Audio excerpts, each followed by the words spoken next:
На сувязі рацыя. Да чаго ідзе справа ў Беларусі? Аналітык Сергей Бульба, грамадскі дзеяч, вітаю. Вітаю. Рация. Я не магу разабрацца, якая паўната ўлады ў Лукашэнкі, хто ўвогуле кіруе ў Беларусі, Лукашенка ці пракрамлёўскія генералы. Ужо мінуў час, так, больш за месяц, калі все на ключавых пасадах у Беларусі цалкам пракрамлёўскія генералы, вось калі змянілі яшчэ кіраўніка генштаба. Ён таксама, відаць, быў пракрамлёўскі, але не да канца. Ну, Лукашенко новых напладзіў генералаў нядаўна, так, выдаў вось вайсковыя званні. Вядзецца такая вось гульня. Як ты думаеш, хто там зараз увогуле ў Беларусі кіруе? Россия перестала домагаться транзиту улады. Вот калі перад гэтым яны патрабавалі ад Лукашэнкі транзіту ўлады, ўсё ж таки перадаць камусьці ужо хто для Москвы больш сімпатычны. І Лукашенко падрыхтаваўся, мы бачым, і ВНС правёў і прызначыў сябе ўжо кіраўніком ВНС это. І пагаворвалі, што калі Москва актыўна пачне раскручваць нейкага кандыдата, які Лукашенко не падабаецца, то ён разглядае ледзь не выбары прэзідэнцкія, ну імітацыю ты выбараў правесці, прызначыць сябе яшчэ раз нават у верасні 24-го. Але ж па апошніх падзеях і тое, што прыезд Пуціна і тое, што яны дамовіліся на яшчэ адзін распіл на будаўніцтва яшчэ адной атомнай станцыі, і пра тое, што Расія супакоеная тым, што Лукашенко не замінае зараз ёй рабіць тое, што яна хоча, усё гэта дае падставы сцвярджаць, што Москва перастала дамагацца вот якраз гэтага транзіта. То бок ён яе цалкам задавальняе, на жаль. Ну, зноўку атрымліваецца, Лукашенко всіх перайграў і змог выслізнуць паміж кропелькамі вось так вось прайсці. Асабіста да, але ж як дзяржаўнік, які адказвае за свой народ, за сваю дзяржаву, не. Ён ім ніколі, по-мойму, і не быў. То бок у яго ці то не хапае стратэгічнасці мыслення, ці што. Это вот той вот типаж, даруйте, які это украсці, ну, даруйте за грубость покласти, засунуть под сраку и пильновать, как у тебе уже не украли. Вот на это он здольны. Все остальное не.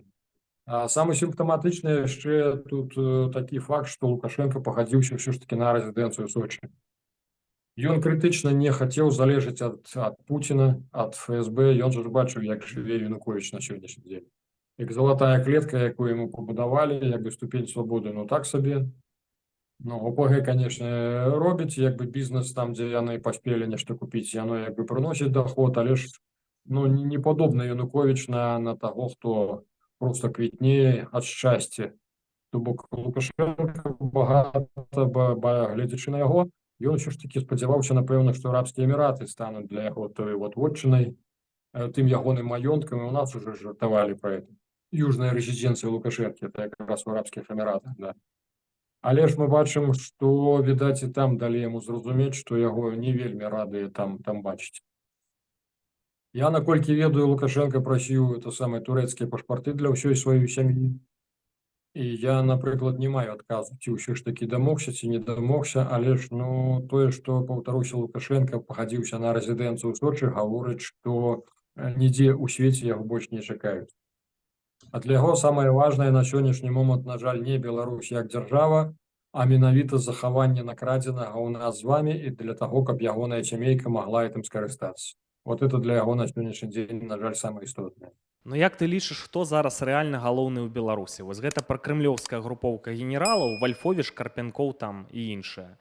Ці ўсё ж таки Лукашенко? Я сумняваюся, што ён сур'ёзна нешта зараз уплывае. Я паўтаруся, Москва перастала дамагацца менавіта транзіту ўлады, перадачы ўладам Лукашенко, менавіта таму, што ён стаў абсалютна выконваць, ну, прынамсі даваць рабіць, не замінаць Расію, рабіць тое, што Расія хоча. Ну разам з тым, палякі пішуць Лукашенко ў СМІ, што от трэба Лукашенку на месца паставіць. Твае, ну скажем так, партнёры, якія дамагаюцца перакрыцця транзіта, таксама кажуць, што вот Сі павінен там на Лукашенко паўплываць. Натуральна, як бы так, а да каго апеляваць? Нават калі это намеснік Залатой Арды Лукашенко, ну вот Арда яму выдала ярлык, то з кім размаўляць? Усё роўно ж будзеш з намеснікам размаўляць. То бок ты лічыш, што сёння асоба нумар адзін у Беларусі это хто, Вальфовіч? Не, наўрад ці Вальфовіч, хутчэй за ўсё калектыўны вот эты вот рускамірац, які проста мімікрыраваў пад ебаць. Глядзі, самае паскуднае, што адбылося за гэты час з 20-го году. Да 20-го года ў Беларусі прысутнічала 3 асноўныя, скажем так, грамадскія наратывы. То бок это был основный, конечно, самый великий, это умовно вот те, кто за Лукашенко. Это, скажем так, советские люди с БССРовским налетом, як я их называю. А другі наратив это як би так розної ступені, але ж свідомі білоруси, для яких Білорусь это в принципі не просто назва, это їхня родима. І третій наратив, він як би так був не такі вже шматлікі, але ж, ну, скажем, відсотків 5-7 это якраз займали різні персонажі, які марили про об'єднання з Росією. Тобто рускомірці у всіх категоріях, да. То було ще після 20-го года. Вот калі мы узгадаем за 25 лет панавання Лукашэнкі, ён, ну, відаць, і это самае, яны мелі кансенсус якраз і з КДБ, і ОАЦ, яны не дазвалялі стварэння ніякай прарасійскай партыі на нашай тэрыторыі. То бок за ўвесь этот час Россия не здолела стварыць вот такой вот явно прарасійскай папулярнай сілы. А зараз яна ёсць. Потому что Лукашенко постоянно сам займаўся імітацыяй, это самое брал тут неких своих маргиналов, робил выгляд, что поглядите, это же вот наши, это ваши пророчейские любимые. Ну. А зараз что отбылося? Зараз вот как раз это русскомирские, яны мимикрировали под вот это БССРовских. Яны пролезли в уладу под выглядом, что яны как раз ебатьки, да, что яны вот за уладу Лукашенки, что яны менавіта на данности ему пролезли. И яны фактично зрабили что? Яны зрабілі так, што на сённяшні дзень у Беларусі засталося толькі 2 наратывы. Это БССРовскі умоўны і прарасійскі, рускамірскі. Трэці цалкам выціснуты. Рацыя. Прэзідэнт Польшчы Дуда сустрэўся з Сі Цзіньпінам, самім Сі. Папярэдзіў, што калі не спыніцца Лукашенка і Пуцін, межы перакрыем. Лукашенко сустракаецца з Лаўровым, ну, карацей, вялікі скандал, штосьці вось такое адбываецца, вельмі цікавая гульня.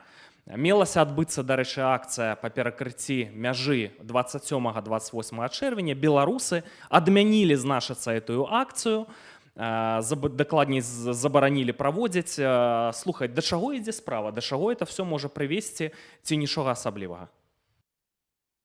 Ну, глядзі, вот ты беларусы у тым ліку, як бы так, і я троху спрачыніўся, мы ўжо колькі гадоў, як бы так, просім, рэкамендуем польскім уладам прымяніць такі інструмент для таго, каб націснуць на Лукашэнку, каб ён выпусціў палізняволеных.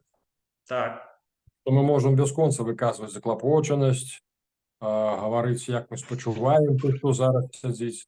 Але ж насамрэч, ну, вот адзін з такіх дзейных інструментаў мы знайшлі вот такі вот менавіта, скажем так, геополитичный, это неким чином донести информацию до китайцев. У тым ліку мы в Варшаве тут пикетовали были китайскую амбассаду, менавіта с этой самой нагоды. Ну и, конечно, той выпадок, калі разумеешь, что, напэўна, праца не была марной, потому что на сённяшні дзень так, сапраўды поляки забаранілі перекрыццё мяжы, але ж при этом яны эту ідэю, асноўную ідэю самі ўзялі на ўзбраенне. Бок это, напэўна, найлепшае, што ў дадзеным выпадку можна было і чакаць. Сапраўды, ёсць спадзяванне, што ўсё ж такі хаця б у нейкай ступені задача будзе вырашана. Чаму і ўзнікла перад гэтым вот літаральна за тыдзень пытанне пра перакрыццё астатніх от 2 памежных пераходу паміж Беларусю і Польшчай. То бок Лукашенко с Путиным реально достали у всех уже свою этой разгойдыванием хвали этой нелегальной миграции. Тому натурально и Польша, и все сумежные краины приймають, як би так, свої заходи для того, каб это позбавиться. Адзінае, що тут, разумееце, будзе, конечно, вельмі крыўдна, калі я спадзяюся, што ўсё ж таки Польша праявіць, ну, больш паслядоўнасці. Потому что Лукашенко может выпустить на сегодняшний день таких знаковых для Польши людей, как Анджей Почобут, и на этом як бы спыніцца, да. Вельмі не хотелось, каб так здарылася, и вот тады как раз может спатрэбіцца падтрымка как раз беларускай грамадскасці у Польшчы для того, каб ўсё ж таки, ну, натхніць Польшчу, нагадаць, что, ну, палізняволеных значна больш на сегодняшний день арыштавана ў Беларусі, прычым по абсолютно надуманых артыкулах. то все ж таки, ну вот звярнуцца з просьбай, можа нават і пачаць збор подпісаў і не толькі сярод беларусаў, для таго, каб Польша ўсё ж таки дамагалася, каб выпусцілі менавіта ўсіх палізняволеных на сённяшні дзень. Можа быць такое, што ўвогуле перакрыюць беларуска-польскую мяжу. Я сомневаюсь, что так станется, потому что сапраўды это бизнес. Это бизнес не только для Лукашенко, это серьезный бизнес и для Китая. Это практично, скажем так, значная частка груза, якая ідзе на еўразвяз. Навіта цераз вот беларуска-польскі гэты калідор. То я сомневаюсь, что яны прыйдуць до таго, каб неабходна было перакрываць. Ёсць вялікае спадзяванне, што все-таки Сі Цзіньпінь знойдзе у якой форме данесці Лукашенку, то в принципе хопіць разгойдваць ситуацию менавіта этой нелегальной миграции. Потому что да чаго яны, што яны, якія ў іх планы былі, мы ж с вами разумеем, что это пачалося колькі гадоў таму. Лупуціным патрэбна правакацыя, вельмі сур'ёзна правакацыя, каб у каго-небудзь з палякаў не вытрывалі нервы, і ён пачаў страляць па тым самым па тых, хто равецца з таго боку і закідывае іх камянямі як мінімум. Тады это менавіта такая ситуация может быть скарыстана беларусамі, хутчэй за ўсё пуцінамі, але ж як рука, якой Путін выконвае лукашэнкаўскімі службамі, што можна заяўляць на ўвесь свет. Вы бачыце, што это яны людзі робяць, яны расстрэльваюць тых самых мірных няшчасных, якія ў сваіх краінах кепска ім тут жылося, яны папрасіліся ў багатая Еўропа, бачыце, што робяць, іх тут адстрэльваюць. То бок усе разумеюць эту небяспеку, таму я так разумею, і Польшча сцеражэцца і 100 разоў папярэджвае сваіх ваеннаслужачых і памежнікаў, каб пры Божа такое не сталося. Рация. Праверка баявой гатоўнасці на беларуска-украінскай мяжы. Так, зноў-такі эскалацыя. Праўда, украінцы не надта на гэта звяртаюць увагу. Но як ты лічыш, Сергею, у сённяшняй сітуацыі, ці магчыма, што ў Беларусі пачнецца вайна? Давай вось так прама ў цябе спытаюся. Я увесь час назіраю уважліва за падрыхтоўкай Беларусі увогуле, не толькі беларускіх узброеных сіл, а агулам. Заканадаўства па Беларусі, якое прымаецца, якія змены прымаюцца. І мне ўсё ж таки падаецца, што проста для імітацыі для Пуціна, то Лукашенко надта сур'ёзна рыхтуецца. То бок это не проста імітацыя, на жаль, для Пуціна. Такая куча захадаў, якая прымаецца, глядзі, ўсё ж таки тых вагнераўскіх інструктароў зараз распіхалі па гэтым карпенкоўскім атрадам. Яны рыхтуюць, это самае, некалькі соцень вагнераўцаў, па маёй інфармацыі, асабліва тых спецыяльнасцяў, якіх няма ўсе беларускіх сілавых структур, іх узялі, як бы так, ім выдалі грамадзянства, іх узялі на службу, на контракты. Да. То самае, змена заканадаўства. Мы бачым, што это самае, што беларусаў зараз масава грабуць менавіта на службу ў войска. То бок занізілі санітарна-медыцынскія нормы. На сённяшні дзень ты ўжо, як бы так, шансаў адкасіць па здароўі, як бы так, мінімальныя. То бок цэлая куча мерапрыемстваў, якія гавораць пастаяннае это навучанне. Ўсё гавораць пра тое, што ўсё ж таки, што Лукашенко разумее, што уцягванне ў вайну непазбежна. Просто на якім фронте, на якім накірунку, это мы з вами не разумеем. А што ў іх у галаве, яно падкрэсліваю яшчэ раз. Яно відавочна, што ўлада вельмі сур'ёзна рыхтуецца. Мы пра гэта ўжо гаворым досыць даўно. Тым не менш, нападу не адбываецца. Як ты лічыш, якім чынам можа адбыцца гэты напад? Тым больш, што Украіна, мякка кажучы, ратуе Балтыю, стрымалі это расійскі наступ, здавалася б, тут не да нападаў. Для чаго ён і якім чынам ён можа адбыцца? На сённяшні дзень мы з вами не ведаем, для чаго, таму што, напэўна, ўсё ж таки планы мяняюцца. Але ж глядзі, нават з этой самай ядзернай зброі нас, напрыклад, нашы афіцеры з Беларусі папярэджваюць, што ўсё ж таки яна можа быць бліжэйшым часам завезена. Прычым папярэджваюць пра дзве магчымасці. Ёсць это самае, аказваецца, вагоны, вельмі падобныя на пасажырскія, але ж, натуральна, там завешана ўсё фіраначкамі.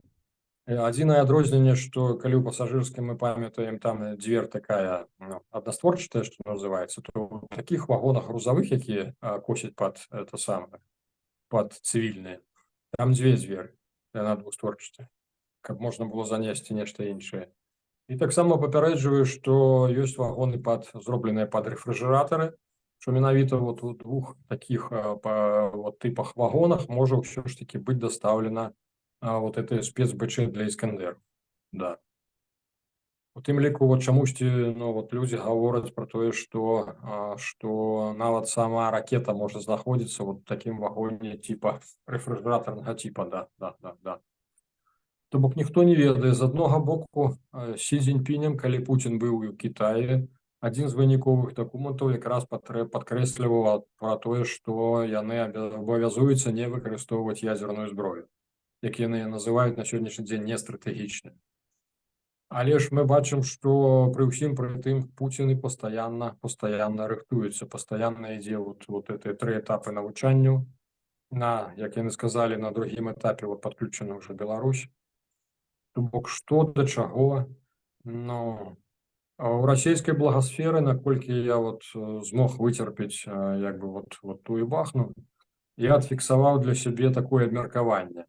Яны так абсалютна ўсур'ёз абмяркоўваюць пытанне, а што будзе, калі мы прыменім ядзерную зброю тактычную? Маўляў, глядзіце, нам абяцаюць, што мы там станем краінай изгоем, што нас будут на нас пальчиком показывать, говорить, что мы не хорошие.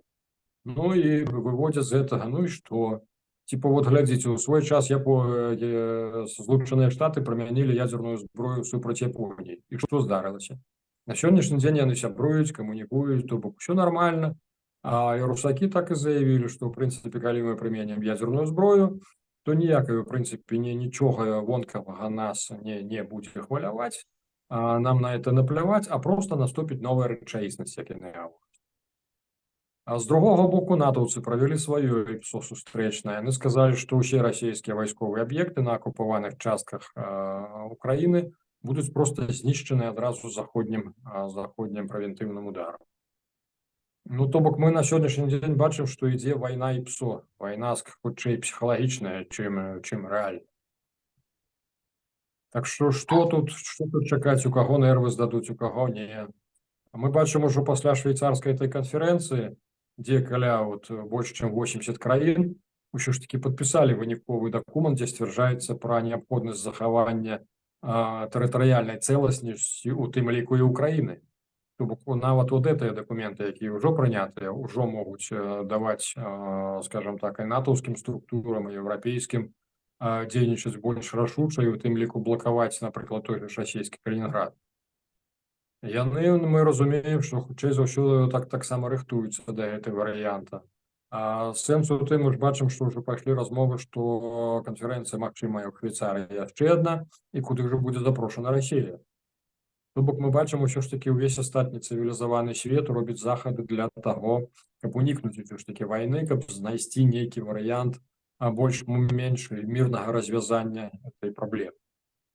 Адзінае, што яны, канешне, спадзяюцца, што Расія чамусьці мусіць наступны раз захоўваць свае дамоўленасці. А з гэтым якраз мы з вами разумеем, з гэтым праблема. Расія можа ўзяць тайм-аут зноўку на 5-7 гадоў, за гэты час пацянуць сваю і матэрыяльна-тэхнічную базу і, скажем так, падрыхтаваць новых мобікаў, новыя ўзброеныя сілы фактычна падняць і пайсці зноўку. Яны ж глядзіце, у 14 годзе яны адкусілі кавалачак Украіны, адкаціліся. 22-м адкусілі кавалачак. Зараз яны таксама могуць адкаціцца і паставіць задачу ўжо на наступны раз.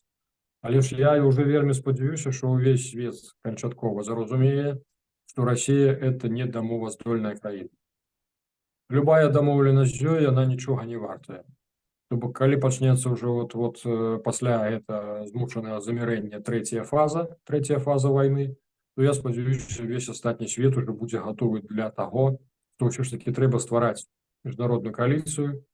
І пра што я гаварыў, Берлін 1945-го пераносіць у Маскву, не ведаю, якога там 28-го, 29-го, 30-го. Рацыя. Я хочу у цябе спытацца пра ядравую эскалацыю. На рацыі выйшла гутарка з хімікам-радыёлагам Сергеем Бесарабам. Ён апісаў увогуле наступствы вельмі кампетэнтна, што будзе падчас такой эскалацыі, якая, на жаль, магчымая. Ну слухай, калі все-таки браць пад улік гэты сцэнар, што ён можа адбыцца, куды можа быць нанесены гэты удар ядравай тактычнай зброяй па Ўкраіне, па Балтыі, па Польшы, яны ж палякаў ненавідзяць. Як ты лічыш? Найбольшая верагоднасць, што ім усё ж такі трэба апраўдаць свой наступ на ўкраінскім накірунку, ім трэба паказаць, што яны значна перамагаюць сур'ёзна. Нават на вот этом на харкаўскім накірунку Расія пры ўсім пры тым, пры ўсіх хібах яна не дасягнула як бы так нейкага вялікага поспеху. А што яны спадзяваліся, як бы так гарады-мільённікі такія не бяруцца, калі яны будуць супраціўляцца, а украінцы будуць супраціўляцца. Так что, ну, Россия вот менавіта для того, каб усё ж таки, ну, вот просунуцца, показать, і ў тым ліку для того, каб спрабаваць увесь свет пераканаць, што Украіна мусіць падпісаць вот у такім выглядзе, а Путін же запатрабаваў цалкам, каб перадалі зараз это самае, што ён там і Запорожскую область, Луганскую, Донецкую, каб цалкам адміністрацыйна на вот этом дзяленні цалкам аддалі, то яму трэба прад'явіць нейкі аргумент для этого. Аргументом может быть якраз вот нейкі вайсковы поспех, і калі Украіна адчувае, Украіна ўвесь астатні свет, які падтрымліваюць, што Расія зараз цісне, і Расія здольная, як бы так захапіць яшчэ большае, тады трэба пагаджацца на меншае зло. То бок Расіі трэба стварыць вот менавіта вот эту казус найменшага зла, да, найменшае, найбольшае. То бок у гэтым выпадку яно можа быць прыменена тактычная ядзерная зброя па нейкіх украінскіх аб'ектах. Я уже не раз говорил, что Россию вельмі хвалюе, напрыклад, Бескіды. Это Бескідскі тоннель, это Закарпатье. Через этот тоннель ідзе это самая основная поставка як бы так узброення з Европы ва Украину. І русаки давно критычна яны глядзяць, яны разумеюць, што калі яны просто адпрацоўваюць ракетами по чыгунцы, то, в принципе, ну, это нават некалькі гадзін для того, каб украінцы аднавілі. Поклали новые рейки, новое полотно, все нормально. А вот Бескідскі коридор, вот эту вот гору, яны лежать, калі по ёй лупануть, вот как раз ядерной бомбочкой, да, что вот это вот на сур'ёз и надолго як бы спыніць поставки заходней зброі во Украину. То бок мы не можем выключать, что вот один из накірункаў как раз может быть вот это вот объект. Так. Рация. Ну вот што тычыцца Беларусі, а ці не здаецца табе, што Беларусь якраз таки можа застацца разменнай манетай, таму што Захад, на жаль, і да палітычных суб'ектаў ставіцца як да інструмента, і да Беларусі як да буфернай зоны, што вось нават у разе там, скажем так, перамогі Украіны, што яны Беларусь дадуць проста Крымлю, што вот як кампраміс. Можа такое быць? Не гледзячы на тое, што беларускі балкон нясе такую пагрозу, будуць далей на тыя ж граблі наступаць і здадуць Беларусь. На жаль, такое цалкам верагодна.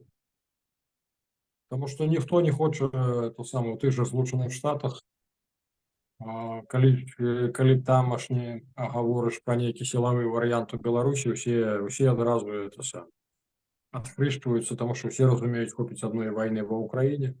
То бок ніхто не хоча, каб вайна яшчэ была ў Беларусі. І тут, на жаль, нам з вами трэба разумець, што калі ну вот Россия на сегодняшний день будет закрываться железным занавесом, то мы трапляем менавіта вот на России з расійскага боку. Никто за нас змагацца не станет. Калі мы сами не змагаемся, то в принципе, ну а мы что, война это вельмі дорого. Да, нас сапраўды хутчэй за ўсё як разменную монету нас дадуць, абы ціха было на сегодняшний день.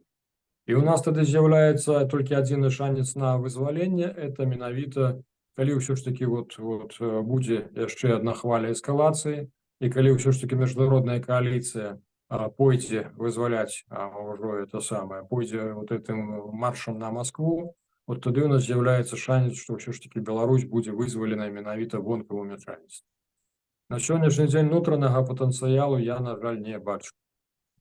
Да, магчымыя варыянты, калі, напрыклад, калі беларускіх вайскоўцаў загоняць усё ж таки ваяваць на нейкім накірунку, то у іх пераважыць усё ж таки Ну, скажем так, магчымасць загінуць на фронте, пераважыць то самае момант рызыкнуць і ўсё ж таки аднавіць канстытуцыйны лад у самой Беларусі.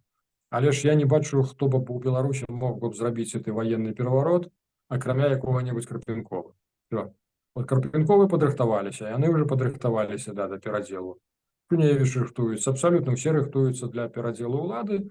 Адзін, скажем так, вот носьбіты пра беларускага наратыву яны ні да чаго не рыхтуюцца. Нядаўна цябе прызначылі, ну ці ты, значыцца, вырашыў, прыняў такое рашэнне стаць кіраўніком арганізацыі парамілітарнай паспалітае рушанне. Ну, я чуў такія ідэі, што это адна з такіх вось парамілітарных арганізацый, магчымая частка будучага беларускага вызвольнага войска. Ну і слухай, у мяне да цябе пытанне, ты ведаеш Украіну. Чаму украінцы, калі было магчыма, не пайшлі на стварэнне беларускага вызвольнага войска там на базе полка Каліноўскага, гальмавалі працэсы, так, выдавалі там ваенныя квіткі па 5 месяцаў. Ну, гальмавалася гэта все, чаму украінцы на гэта не пайшлі? Тому что Лукашенко хитрый. 28 гадоў Лукашенко якраз вёў бізнес рознай ступені легальнасці з украінскімі ўладамі. Это ж в Украіне самі жартуюць, што кантрабанда з Беларусі это ж бонус адміністрацыі прэзідэнта Украіны. Паколькі яны там перыядычна мяняюцца, то ўсё роўна, як бы так ёсць людзі, якія пастаянна там знаходзяцца. То я кажу, што за гэты час лейтенанты сталі ўжо палкоўнікамі і генераламі. Яны прывыклі з Лукашэнкам гешэфт рабіць, атрымліваць ад гэтыя прыемныя бонусы, не ваяваць. Вот чаму на сённяшні дзень гараць НПЗ расійскія за 1000 кілометраў, а, напрыклад, беларускі, вот мазырскі, стаіць спакойненька, ніхто яго не кранае. Ну, дык яны, можа, не запраўляюць эту расійскую вайсковую тэхніку? Здрасте. А куда это все деется? Ну вот тут литерально недавно была информация про это самое авиационный керосин, який это самое Россия массово начала закуплять. Это что? Это для своей авиации экран. То бок это уже серьезная нагода для того, как лупануть, в принципе, по этому заводу. Але ж вот это вот домовленности поміж Лукашенком и Украиной. Украине критично не потрібно другий фронт. Яны асцерагаюцца другого фронта. Таму яны гатовы ўсё рабіць для таго, каб, ну, як яны называюць, не зліць дзеда. І ў гэта ж рэчышча абсалютна трапляе полк Каліноўскага. Яно, на жаль, я нагадаю, што я за месяца 4-5 яшчэ перад вайной, вот этой фазай, неяк інтуітыўна пачаў рупіцца менавіта над стварэннем ідэалагічнай базы, юрыдычнай базы для стварэння беларускага вызвольнага войска. Заручыўся падтрымкай 2 украінскіх генералаў з розных ведомстваў для лабіравання пытання. Але ж, ну, я адказ атрымаў літаральна за колькі дзён да пачатку вайны, пасля таго, як міністр абароны Беларусі тэлефанаваў міністру абароны Украіны. І як сцвярджае адзін з гэтых украінскіх генералаў, у тым ліку і была размова пра тое, вы ж там не дапусціце стварэння беларускай вызвольнай арміі. Таму я абсалютна не здзіўлены, вот я здзіўляўся наадварот, калі, скажем так, прадстаўнікі полка Каліноўскага пастаянна там звеставалі, што вот зараз мы пойдзем Беларусь вызваляць. Натуральна адбылося тое, што і мусіла адбыцца, ніхто нікуды не пойдзе. І наколькі я вот маю інфармацыю абсалютна апошнюю, тое, што украінцы сказалі беларусам, што ніякай палітычнай дзейнасці мы вам увогуле забараняем любую палітычную дзейнасць. Калі хочаце палітыкай займацца, то звальняйтесь, ідзіце, займайтесь. Калі вы воюеце за Украіну, то забудьцеся про Беларусь, вы просто воюеце за Украіну. Все. То бок лагічная кропка пастаўлена. Украіна крытычна не гатовая і не хоча, і не была гатовая для стварэння вот менавіта гэта беларускага вызвольнага войска. Сергею, ну, мяркуючы па нашай сённяшняй гутарцы, такая неаптымістычная карціна. Беларусь можа ўратаваць толькі Божы цуд. Хоць Зенон Станіславович Пазняк, які там стратэгічна наперадзе бачыць, лічыць, што пералом у Беларусі будзе, не расказвае, праўда, якім чынам гэта все адбудзецца. Ну, ты вот так вот песімістычна настроены, я правільна цябе зразумеў? Я не настроены песімістычна, я настроены рэалістычна. У тым ліку, калі я зараз прыймаю паспалітае рушанне, то гаворыць пра тое, што мне неяк ёсць свае думкі стратэгічныя. Адзінае, што я таксама разумею, што зараз спад, вельмі сур'ёзны спад. Вот глядзі, калі хваля, то самае, скажем так, ну, асноўны пік это быў 20-й год, то пасля гэтага ўжо прайшло 4 гады. Калі глядзець, напрыклад, тую ж украінскую храналогію, што патэнцыял нацыі накапліваецца недзе 10-12 гадоў. Ну, это практычна, да, так атрымліваецца. То бок трэба разумець, што пакуль што у нас унутры, я шчыра не бачу падставаў для таго, калі вот гэты працэс гніення, ён так і будзе працягвацца, калі беларусаў не ўцягнуць у вайну ніякую, нічога, то этот працэс можа цягнуцца яшчэ дзесяткі гадоў.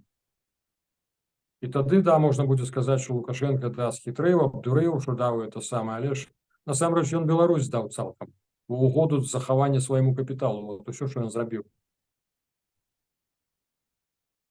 З гэтай логікі вяртаюся да таго, што 10-12гадовыя цыклы нам трэба рыхтавацца ўжо да наступнага цыклу. Нам варта, разумееш, дагэтуль сколькі беларусаў воюе за Украіну. У мяне ёсць як бы так, версія, якую я правяраю на сённяшні дзень. Чалавек сцвярджае, што беларусаў усяго каля 3000 воюе у ўзброеных сілах Украіны. Я пакуль з недаверам таксама стаўлюся да такой інфармацыі, але ж мне называюць, што менавіта Харкаў, это Чарнігаўшчына, дзе багата беларусаў было, што іх багата пайшло, яны служаць зараз Украіне і крытычна не хочуць, паўтаруся, якраз афармляцца цераз полк Каліноўска. Я не ведаю, калі эта інфармацыя праўдзівая, то нам крытычна вельмі трэба зараз дасягнуць таго, каб людзі, якія атрымалі баявы досвед, каб яны станавіліся младшымі камандзірамі, каб яны атрымлівалі адукацыю, прафесійную адукацыю, вайсковую адукацыю. Таму нам трэба дамаўляцца з суседнімі краінамі, менавіта каб беларусаў ўсё ж такі бралі на гэта навучанне, якраз шукаць тых хлопцаў, якія прайшлі вайну. То бок разумею, што цэлая, скажем так, купа падрыхтоўчай работы. Недавно літаральна учора з'явілася інфармацыя про тое, што яшчэ адзін з нашых праектаў «Беларусь 2.0 робім разам» прызнаны экстрэміцкім. Я на сённяшні дзень разглядаю паспалітае рушанне і «Беларусь 2.0» у прынцыпе як два сегмента аднога цэлага. Я экстрапалюю досвед Белага легіёна. У нас была трохступенёвая структура. Якраз «Беларусь 0» будзе займаць ролю асновы этой піраміды, менавіта падмурка, самы шырокі грамадскі рух, з якога ўжо можна будзе выбіраць людзей, як бы правяраючы іх, як бы так, па іхніх дзелавых якасцях, падымаючы іх ужо да ўзроўню рушэнцаў. То бок, я лічу, што без этой стваральнай сістэмнай работы мы не здолеем перамагчы і у тым же 30-м годзе, калі з'явіцца шанец, калі мы нічога не будзем рабіць зараз. А для гэтага патрэбна падтрымка, і беларусаў, і, скажем так, і бізнеса беларускага, і ўсіх, то ўсё ж такі для каго беларуская дзяржава з'яўляецца нейкай каштоўнасцю. Шановная публіка, што вы думаеце пра тональнасць нашай размовы, пра патавую сітуацыю ў Беларусі? Вы ведаеце, законы боя, так, часам у складаны момант, калі здаецца, што ўжо ўсё, трэба пратрымацца, трэба атакаваць, трэба біць. І можа быць, твой апанент упадзе і з'явяцца, як кажуць, вокны магчымасцяў. Сяргею, для беларусаў унутры Беларусі, да якіх базавых сцэнароў ім варта рыхтавацца? Таму што можа быць эскалацыя, у кожны момант. Глядзі, я ўжо называў тое, што самае першае, што можа здарыцца, это, скажем так, турка Лукашэнкі, яна ўсё ж такі не вечная. То бок, натуральна, калі мы ўзгадывалі Карпенкова, Шыневіча, які Шыневіч, і той на базе охотнікаў з рыбаловамі, і той сабе снайперов робіць. То бок, усе рыхтуюцца.